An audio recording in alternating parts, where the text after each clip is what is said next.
Hey everyone, today I'm going to teach you how to use color-coded folders in Outlook. So let's get started with this quick tutorial. First, you'll want to start by opening your Microsoft Outlook web app. To do this, head over to outlook.cloud.microsoft. Once you type that into your browser's address bar and hit enter, you'll be taken directly to the Outlook web interface where you can access all your emails and folders online.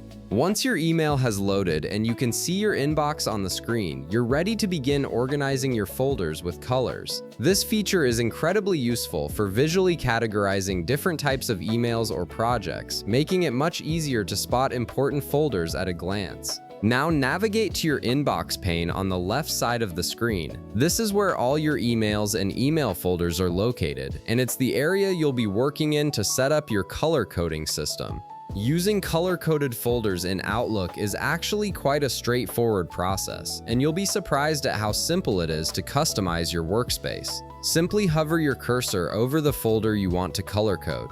As you hover over it, you'll notice a three-dot icon appears next to the folder name. This is the menu icon that gives you access to additional folder options. Go ahead and click on this three-dot icon, and a context menu will appear with several different options for managing that folder. From this context menu, you'll see an option labeled Change Color. This is exactly what you need to customize the appearance of your folder. Hover your cursor over the Change Color option and you'll immediately see a palette of available colors appear. These are all the colors you can assign to color code your folders with, giving you plenty of options to create a system that works best for your organizational needs.